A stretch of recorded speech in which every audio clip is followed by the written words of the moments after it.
Bonjour à tous. C'est un petit peu comme Hugo hier. Là, je vais pas, je vais surtout présenter des projets en démarrage, donc qui sont liés à la nouvelle chaire de recherche institutionnelle UCAT, MFFP, Ministère Forêt, Faune et Parc pour les Français, sur la gestion du carbone forestier. Donc, il n'y aura pas trop de résultats encore. Donc, je vais commencer par, bon, si j'arrive à avoir le contrôle de ma présentation, voilà. Donc pour expliquer un petit peu, c'est ça, c'est une charte de recherche donc, que l'UCAT a montée à Sept-Îles. Donc c'est pour ça que je ne suis pas avec vous aujourd'hui ou hier. Euh, L'idée derrière le projet, en fait, c'est parce que bon, c'est la constatation que d'un côté au Québec, on a quand même des industries fortement émettrices en gaz à effet de serre, et donc notamment sur la côte nord. Et à cette île en particulier, pardon, on a l'aluminerie Alouette, là, qui, de par la nature même du procédé industriel qui fait l'aluminium, est nécessairement une très grande émettrice de gaz à effet de serre. Et on a aussi une industrie forestière qui essaye de plus ou moins de se tourner vers quelque chose de plus, un aménagement forestier plus durable, mais qui a aussi beaucoup de difficultés économiques, qui fait face évidemment, ou qui va faire face bientôt aux difficultés liées à l'adaptation au changement climatique, et qui a un rôle à jouer dans l'atténuation des changements climatiques. Euh, L'idée, c'est aussi un système de plafonnement et d'échange des droits d'émission, donc une bourse du carbone, si vous voulez, au Québec, dans lequel la forêt n'est pas incluse. Et on trouve que c'est assez dommage, parce que ça pourrait justement faire d'une pierre deux coups, ou d'un arbre de coups en l'occurrence, d'avoir, en fait, de pouvoir utiliser c'est de mieux valoriser le rôle du secteur forestier, justement, de l'atténuation des changements climatiques.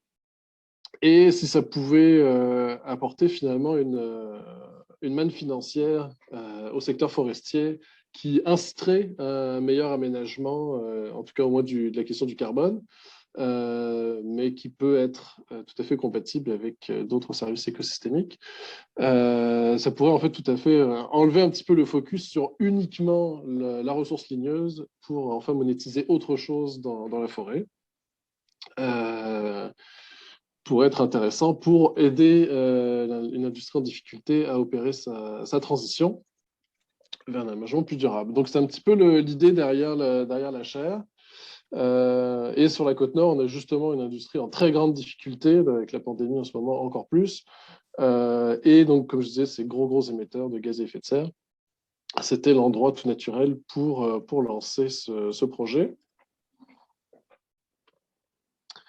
Donc, les objectifs de la chaire, globalement, c'est d'intégrer, de développer des connaissances qui permettent en fait de développer donc, les connaissances et les outils pour mieux prédire l'évolution des stocks de carbone forestier en fonction des scénarios d'aménagement. Donc, un gros focus évidemment sur les forêts aménagées et en fonction évidemment des différents facteurs biotiques ou abiotiques, différentes caractéristiques des peuplements et de leur localisation géographique, notamment. Dans le but donc de maintenir et d'optimiser la séquestration du carbone dans les forêts et dans les produits du bois en tenant compte du nouveau climat. Donc évidemment, la partie produits du bois, c'est une grosse partie de l'équation. Mais bien évidemment, moi, en tant que... ça, je ne me suis pas trop présenté personnellement, je vais le faire un petit peu plus tard. Mon background, c'est un background de biologiste, d'écologiste. Donc, évidemment, toute la partie plus industrielle liée aux produits du bois, je vais y toucher un petit peu dans mes projets, mais plus via des collaborations. C'est évidemment le cœur de mes recherches et plus basé sur ce qui se passe dans les écosystèmes. Et donc tout ça donc, dans le but d'aider à développer le rôle de l'industrie forestière dans la lutte contre les changements climatiques et possiblement, on l'espère, à mesure qu'on va accumuler les données et permettre de donner des scénarios crédibles qui permettent de dire si on fait ça, on peut améliorer la gestion du carbone forestier et espérer inciter les pouvoirs publics à faciliter l'introduction de la forêt dans le marché du carbone de façon plus large que ce qu'elle est pour l'instant, parce que pour l'instant, c'est juste limité au projet d'afforestation, de reforestation sur terre privée, et que le nouveau protocole est en train d'être accepté ou qui a été accepté. Nous, évidemment, là, le but, c'est beaucoup plus large. Ce n'est pas seulement des projets d'afforestation. C'est vraiment de voir comment est-ce qu'on peut augmenter la séquestration du carbone, donc in situ et dans les produits du bois, à l'échelle de toute la forêt aménagée au Québec ou au Canada ou ailleurs. Ce qui permet, par unité de surface, des gains moins importants, évidemment, que lorsqu'on crée une nouvelle forêt. Là où il n'y en avait plus, mais multiplié par contre par des gigantesques surfaces qu'on a ici. Donc, c'est pour ça que la chaire réunit des partenaires aussi bien du secteur forestier que du secteur métallurgique pour essayer de favoriser un partenariat entre les émetteurs de gaz à effet de serre et le secteur forestier, vu alors comme un puits de carbone. Et s'assurer qu'il demeure ou qu'il le soit plus. Donc, là, mes recherches, c'est ça, comme je disais, là, j'ai un background surtout en écologie et je me considère comme un généraliste, ce qui est un petit peu nécessaire, puisqu'évidemment, en forêt, il n'y a pas grand-chose qui n'est pas en lien avec la dynamique du carbone. Ce qui m'amène donc à travailler sur des choses assez diverses. Donc, bien évidemment, souvent, le gros focus est dans les recherches déjà faites ou dans les médias, sur le stock de carbone dans la végétation, et notamment dans les tiges, même si ça n'a pas que là, bien sûr. Donc, avec toute une dynamique à ce moment-là qui est liée aux questions de croissance, de régénération, de mortalité de cette végétation. Donc, évidemment, la partie la mieux étudiée, puisque c'est souvent bien corrélé avec les volumes de la matière ligneuse, donc qui a un intérêt économique. Moins bien connus sont les stocks de carbone dans les sols, qui évidemment en forêt boréale constituent en fait l'essentiel. Mais certains d'aucuns diront sont par contre beaucoup moins réactifs évidemment que les stocks de la végétation, mais néanmoins c'est une des grandes incertitudes qu'on a aujourd'hui, de savoir comment est-ce que ces stocks de carbone massifs dans les sols des forêts boréales vont réagir notamment au changement climatique, comment est-ce qu'ils réagissent aussi à l'aménagement forestier. Il y a beaucoup plus d'incertitudes là-dessus, et donc c'est naturellement pas mal sur cet aspect-là, vers cet aspect-là que je me porte. Et aussi notamment en fait sur les interactions entre ces deux aspects. Parce que bon, bien évidemment, quand on pense relations lien sol-plante, bien entendu, la croissance des végétaux est dépendante du statut nutritif des sols. Mais bien sûr, il y a également une énorme influence de la végétation sur les sols, notamment sur la structure et la stabilité de la matière organique. Qui se fait via évidemment la litière, donc les chutes d'aiguilles, de feuilles, mais aussi beaucoup par les racines. C'est vraiment finalement l'interface principale entre les végétations et les sols, la racine et mycorhize, aussi bien via la dynamique et la motilité des racines fines que la rhizodéposition. Et c'est ça, en tant que généraliste, beaucoup de choses auxquelles je m'intéresse sur la dynamique du carbone, évidemment, recoupent des choses que mes collègues font, que ce soit notamment, on va en reparler, mais Fabio, Miguel ou d'autres. Donc là, quand on s'intéresse un petit peu à la big picture de la dynamique du carbone, du cycle du carbone en général, ça m'amène à m'intéresser beaucoup finalement aux interfaces entre ces différents sous-systèmes. Et donc là, notamment, les racines qui vont être un gros focus, puisqu'il semblerait que les impacts des traitements sylvicoles directs sur les sols ne soient pas si importants.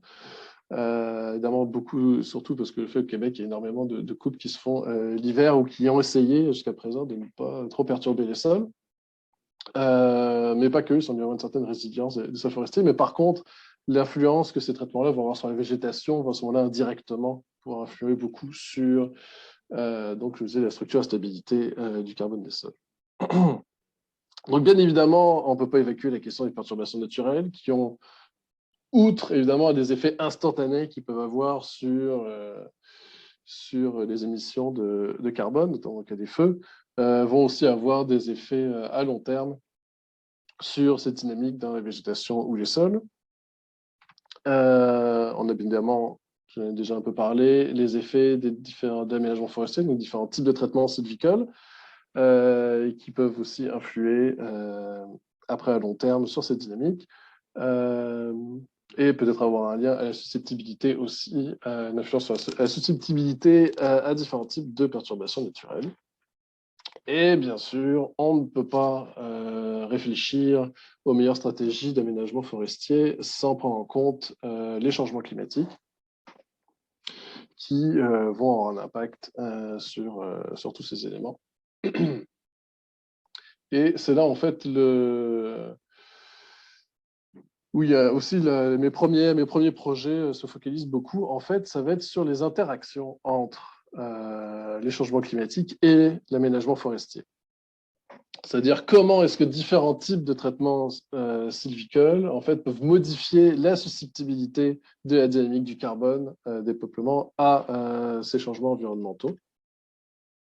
Puisque c'est en répondant à cette question, évidemment, qu'on peut commencer peut-être à formuler un plan d'adaptation pour dire tel traitement qui a un tel effet aujourd'hui sur la dynamique du carbone des sols va peut-être en avoir un différent dans le climat du futur. Donc c'est ça, les premiers projets se concentrent vraiment sur cette question-là.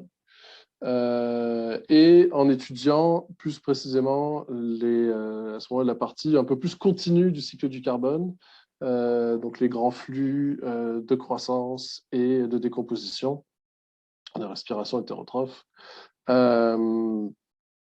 Moins pour l'instant sur les perturbations naturelles, même si c'est quelque chose évidemment qui est toujours inclus. Comme je dis, de toute façon, c'est des projets qui nécessitent d'intégrer énormément de recherches qui se font par beaucoup de monde, donc je me focus naturellement sur les points où il y a un peu moins de recherches qui se sont faites. En général, je pense sur les feux de forêt, il y a pas mal de choses. Donc, le plus gros projet que j'ai commencé pour l'instant, en fait, va utiliser la mise en... donc, toujours pour répondre à cette question de impact des traitements sylvicoles sur la dynamique du carbone, mais un peu en fonction du climat. Donc, on recherche donc on a déjà établi pour la partie ouest du gradient en Abitibi.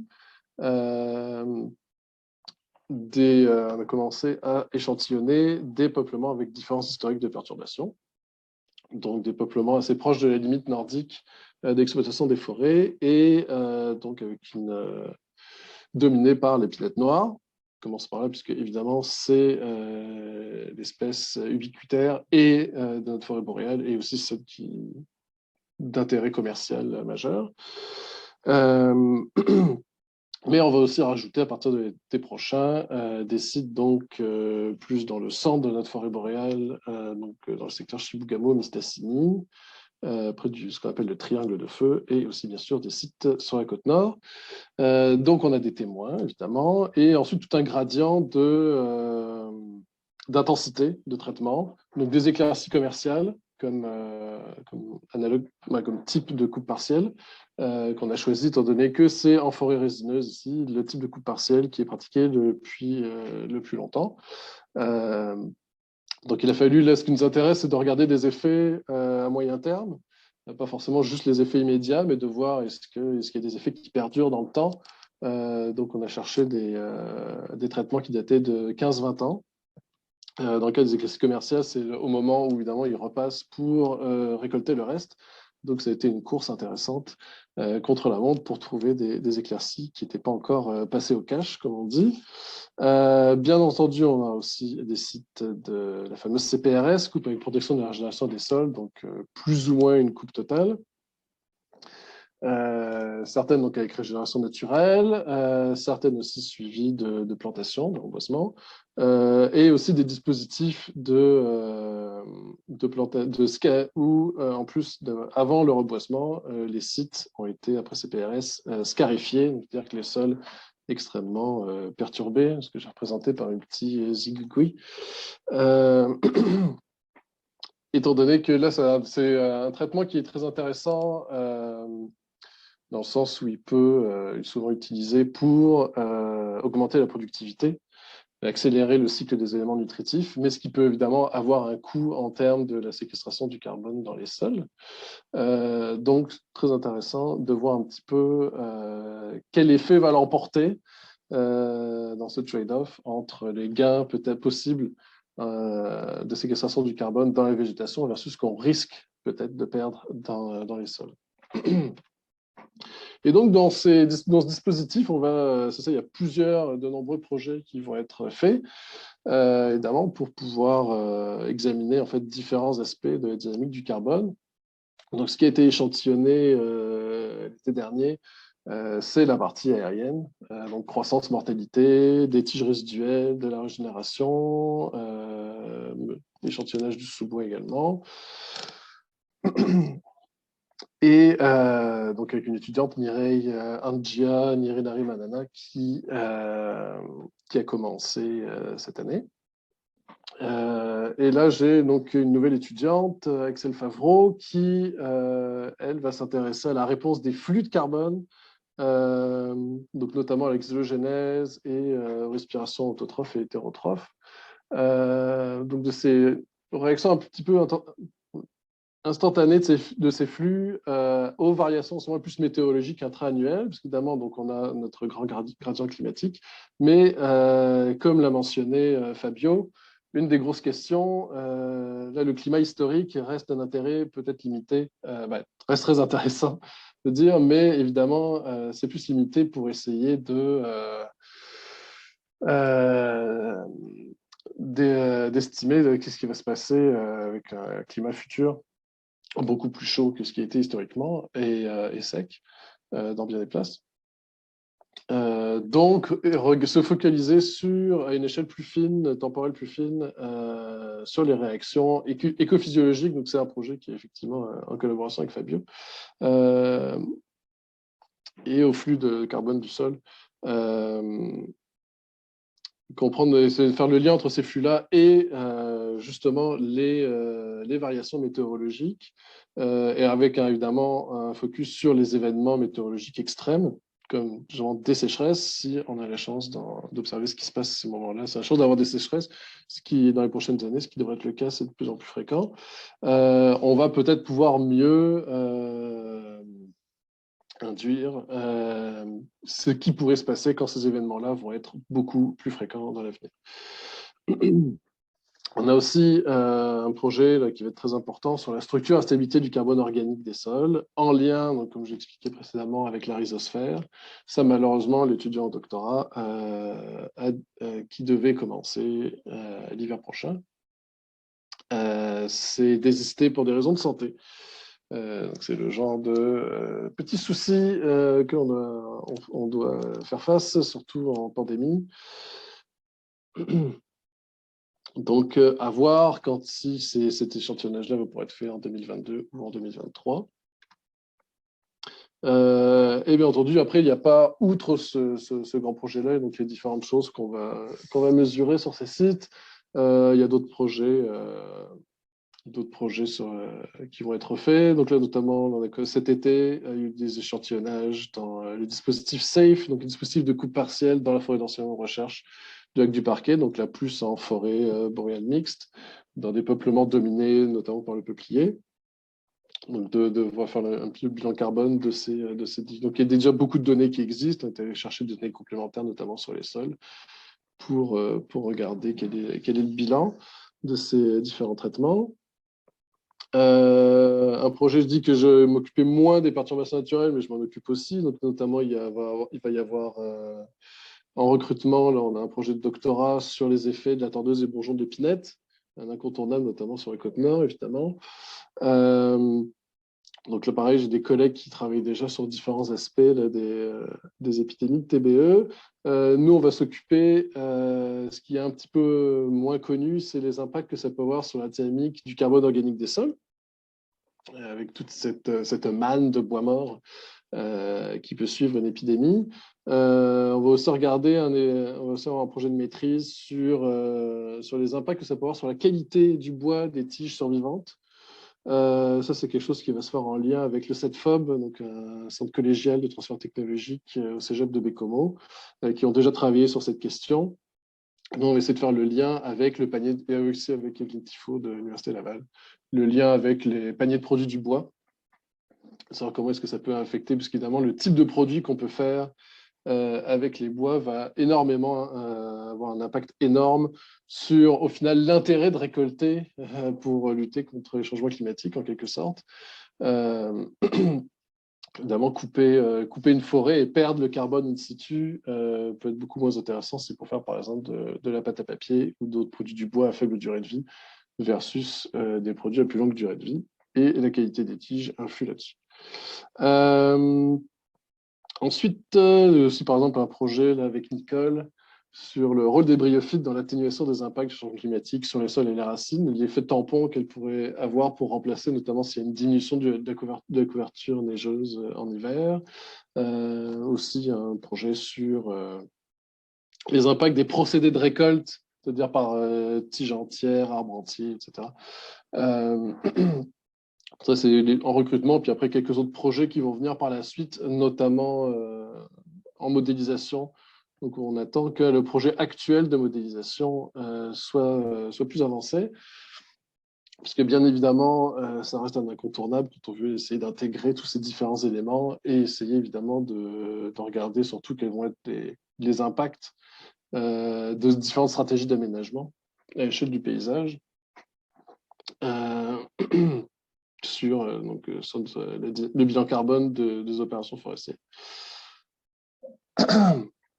Donc, on a un étudiant, Abderrahman Amrei, qui est mon premier étudiant et qui a commencé en 2019, qui essaie de modéliser justement les bilans carbone de 3 paysages là, qui correspondent plus ou moins à ceux sur lesquels on installe nos dispositifs. Donc, il utilise pour ça, là, on essaye, on regarde ce que ça donne avec le modèle de dynamique du paysage, l'indice 2, qui a l'avantage de comporter toutes sortes de modules et donc d'être assez flexible par rapport à ce qu'il peut nous donner.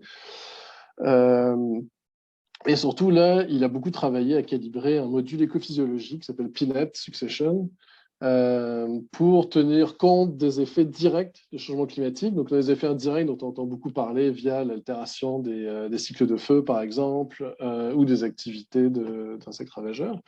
Mais on a évidemment des effets directs positifs ou négatifs, potentiellement, sur la croissance et la mortalité des tiges. Et sur aussi, évidemment, la dynamique du carbone des sols, mais ça, c'est quelque chose pour lequel on manque encore trop de données. Dans un premier temps, là, la modélisation se préoccupe malheureusement toujours, surtout de ce qui se passe au niveau de la végétation. Et c'est quand même intéressant parce que là, par exemple, on peut regarder dans ces premiers résultats très préliminaires. Là, c'est pour donc différents scénarios de changement climatique. Là, c'est pour la zone, pour le paysage qui est à l'ouest, donc en Abitibi et James. Donc, on peut voir, évidemment, comparer toujours le baseline, ce qui se passe avec le baseline en vert. Donc, pour que ça augmente, vous voyez que même le baseline augmente au début. Pourquoi? Parce que là, dans la modélisation, on a enlevé les feux de forêt et surtout la coupe. Donc, on part d'un paysage où il y a déjà eu de la coupe, donc il y a pas mal de peuplement jeune, mais là, on arrête évidemment les perturbations, donc forcément, on a une augmentation. Cela dit, je ne vous ai pas montré les résultats avec les cycles de feu, parce qu'il faut encore un peu nettoyer ça, mais ça ne fait pas une différence fondamentale sur la forme des courbes. Donc, même avec les cycles de feu, on a quand même cette augmentation. Et donc, on peut voir qu'avec le changement climatique, on observe une augmentation. Vous voyez, même avec le scénario RCP 4.5, il y a une très forte augmentation au fil du temps. À noter là que le climat se stabilise au bout d'un moment. Le baseline est basé sur le climat historique, mais en enlevant l'augmentation qu'on a déjà eue au cours du dernier siècle. Donc vous voyez qu'il y a juste dans le RCP 8.5, on finit par observer vraiment une diminution de biomasse, finalement, de la végétation. Mais le truc, c'est qu'en fait, c'est parce que les conifères se font remplacer par des feuillus. C'est pour ça qui explique en grosse partie cette augmentation qu'on observe. Malheureusement, dans les faits, les feuillus ne seront peut-être pas capables de se répandre autant, et notamment à cause des limites liées au sol. Ils ne peuvent pas nécessairement être favorables à toutes les essences feuillues. Donc, si dans le modèle, on limite artificiellement la dispersion des feuillus, on observe plutôt ça. Donc, vous voyez quelque chose de moins optimiste. Quand même des gains dans un premier temps. Mais là, vous voyez que c'est notamment dans le scénario RCP 8.5, là, ça diminue beaucoup plus vite. Mais vous voyez quand même, là, le modèle reste optimiste. Alors, est-ce que c'est vrai? Pour le modèle, finalement, l'épinette est peut-être pas assez sensible à la sécheresse. Donc, c'est évidemment une question de calibration des caractéristiques de l'espèce. Donc, c'est ça, on est en train de regarder, comparer avec la littérature, voir, c'est sûr qu'on n'est pas, ici dans l'Est du Canada, on n'est pas non plus dans la zone qui est le plus susceptible aux sécheresses. Donc, ça reste à voir. Mais c'est des premiers résultats préliminaires, en tout cas, intéressants. Et une fois que tout ça sera les effets du climat, donc sur la croissance directement, la mortalité, la dynamique du paysage, puis évidemment sur les feux de forêt, ça va être inclus. On va pouvoir ajouter différents scénarios d'aménagement. Au début avec des hypothèses assez basiques, évidemment, où les peuplements, après coup, vont reprendre avec le même genre de courbe de croissance que ce qu'ils avaient avant, mais on espère pouvoir raffiner tout ça à mesure que, comparé à nos données empiriques, pour pouvoir recalibrer le modèle à l'avenir. Donc, oui, désolé, je n'ai pas pu résister à vous mettre une photo des deux xénomorphes qui ont beaucoup accaparé mon temps ces 2 dernières années, en raison de circonstances diverses. Je vous rassure, c'est la seule. Donc, tout ça pour bien souligner que tout ça est encore en démarrage, comme vous l'avez vu. Là, c'est beaucoup de projets où les étudiants viennent juste d'arriver, ont juste fait un été de terrain.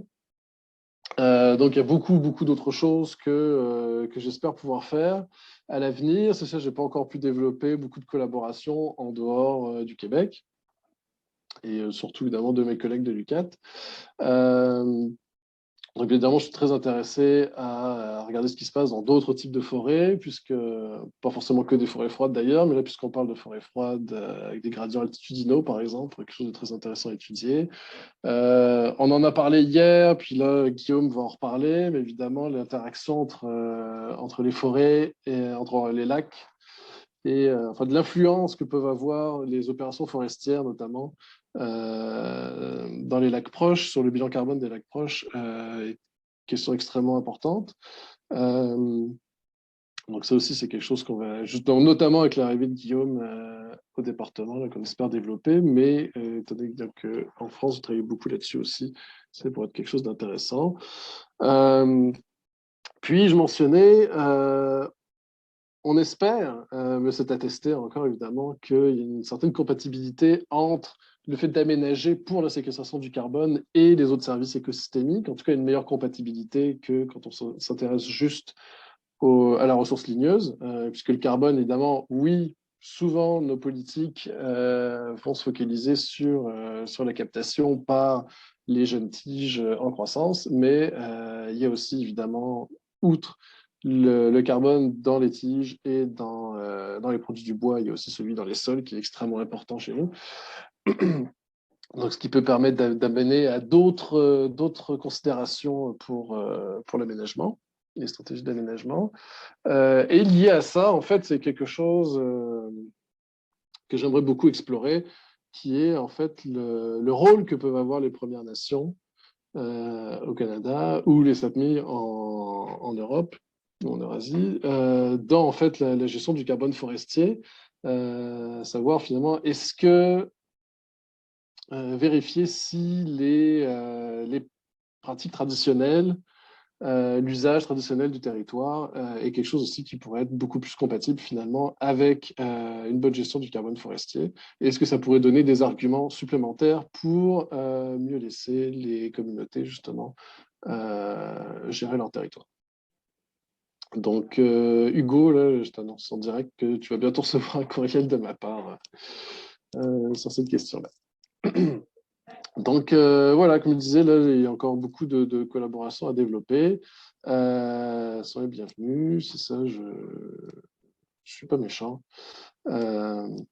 Et je suis ouvert à plein de choses. Donc, bien évidemment, le gros du travail, comme toujours, est fait par les étudiants. Donc, c'est ça de gauche à droite. Ici, on a Axel, Abderrahman et Mireille.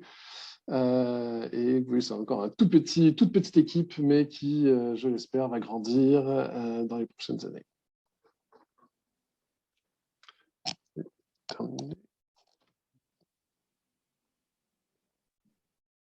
Super, merci beaucoup. Est-ce que certains veulent poser des questions? Miguel? Oui, il faudrait que tu viennes ici. Alors, Oui. tu m'entends bien? C'est Miguel. Oui, ça y est, je t'entends. Salut, Miguel. J'aimerais te demander si, par rapport à ton projet sur l'évaluation de l'impact de la torche de bouillon de l'épinette sur la qualité du bois, j'aimerais savoir quels paramètres tu vas mesurer au niveau de la qualité du bois. Quels paramètres tu aimerais tester? Surtout, bah, là, comme je dis, c'est encore juste en recrutement, là, puis le projet n'est pas encore extrêmement défini. Il faut que j'en parle avec Gabriel Fortin du CETFOB notamment, puis Evelyne. Mais a priori, c'est d'essayer surtout les paramètres qui vont être en lien avec le panier de produits du bois, en fait. Vraiment, qu'est-ce qu'on peut faire avec ces tiges-là. Excuse-moi, là, je t'entends plus. C'est comme très assourdi. Tu entendais mieux tout à l'heure, je ne sais pas pourquoi. Maintenant? Ah, là, ça va. Très bien. Il y a une maîtrise qui a été déjà faite à l'OCAC, dans laquelle on évaluait la même question de recherche sur la qualité du bois. A été étudiée la densité, a été étudiée aussi au niveau cellulaire par rapport à les parois, la rupture des parois, à la fin, avec le bois final. Il a été déterminé une diminution des parois, etc. C'est déjà fait par rapport à l'épinette. C'est un imam que l'étudiant s'appelle Carlos Paicio. Il pourrait t'envoyer un lien avec sa maîtrise pour, par exemple, étudier des espèces différentes ou des paramètres qu'ils n'ont pas étudiés. Parfait. Super, oui, c'est ça. Puis comme ça, c'est Gabriel Fortin, cette femme austrée sur cette question. Là, le but, c'est vraiment de faire le lien entre l'analyse de cycle de vie, en fait, des produits du bois qui peuvent en résulter. Merci. Est-ce qu'il y a d'autres questions?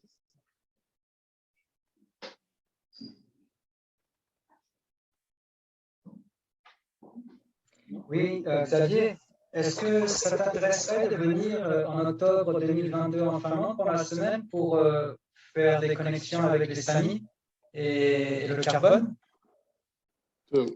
Oui, a priori, oui. Ou sinon, on peut faire une partie d'une délégation et tu peux faire ça en virtuel comme tu veux. On ne veut pas t'imposer, mais il va y avoir probablement une délégation qui va aller en octobre 2022. Ce serait super. Si Hugo veut venir aussi, ou s'il veut envoyer un ou une étudiante, ce serait super pour qu'on fasse des connexions. Thomas Sakala a accepté. On vient juste d'apprendre il y a 2 heures. Donc, j'ai vu que dans tes projets, tu voulais faire des connexions. Donc, c'est juste, si ça t'intéresse, c'est une question oui ou non. Et bien sûr, c'est un peu en avance, mais tentativement oui. Oui, tout à fait. C'est ça, avec 2 jeunes enfants, on ne sait jamais.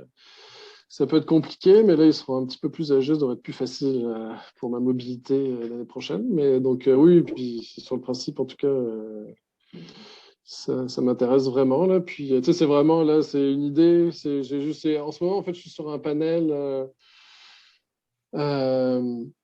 du Council of Canadian Academies qui essaie de faire un rapport sur les potentiels de maximiser le carbone dans les puits de carbone naturels en fait, au Canada. Puis dans le cadre de ce panel-là, on a été amené à écouter beaucoup de représentants